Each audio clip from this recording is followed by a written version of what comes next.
Can a wild animal live in captivity? Is bondage for the sake of life justified? What will a wolf remember after being saved by a man? That its life was saved or that it was kept in captivity? And how will it repay the man for its salvation? This is the topic of our story today. John lived in a big city all his life. He could not even imagine that later in life he would have a strong desire to leave everything, the bustle of the city and all the benefits of civilization, and exchange it for a small house in a remote village on the outskirts of the taiga forest, where water must be brought in from a pump and in winter the fireplace must be heated with firewood. This idea was prompted by his dog named North. North had been living with John for 2 years. He was a beagle breed and he constantly needed long walks and space to run, which wasn't feasible in the city. The man was always worried that North would get run over because he never paid attention to where he was going. One day, John realized it would be nice to move to somewhere with open spaces where it would be comfortable for North to run all day without a leash. These thoughts materialized quickly. John and North settled into their new lifestyle.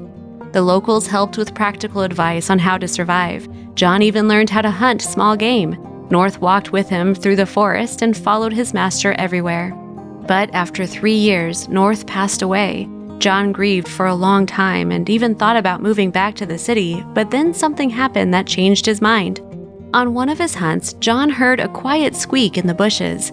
Coming closer, he saw a little wolf pup whose hind paw had become stuck in a trap left by poachers. With some effort, John managed to free the little pup. He then brought him home, gave him some food, and settled him in the yard in the kennel where North had lived. "Well, of course, you will not replace North for me, but you will definitely become my friend," John said. So they became friends. A few months passed. The wolf grew up and began to run away from the yard. One day, he ate a neighbor's chicken, then attacked a dog. Hunting instincts cannot be taken away from a wolf. Neighbors warned John that if he did not take action, they would shoot the wolf.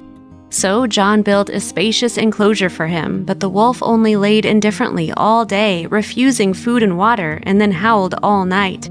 One night, the wolf howled so loudly that John decided to go out to see what was there. The wolf stood in the corner of the enclosure, looking towards the forest and howling plaintively. The man looked in that direction and saw a pack of wolves. He opened the enclosure and released the wolf. The wolf ran into the forest and was never seen again. Several years passed. One winter, while John was hunting, his foot got caught in a trap and he lost consciousness from the pain. When he came to, he managed to free himself, but he could not walk. He knew he couldn't remain in that place or else he would freeze, so he attempted to crawl. After crawling about half a mile, he heard a howl behind him. John looked back in terror and saw several large wolves slowly emerging from the forest, surrounding him. John understood that this would be the end. He was easy prey for these predators.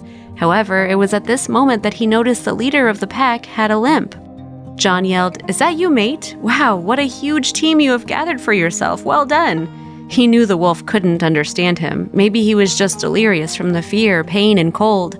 But then the wolf stopped, sniffed, and then led all the wolves back into the forest. John slowly crawled to the village where they helped him. He wondered for a long time whether this was the same wolf that he had once saved from a trap, and finally he assured himself that it was indeed the same wolf, and he had forgiven John for his life in captivity and thanked him for saving his life.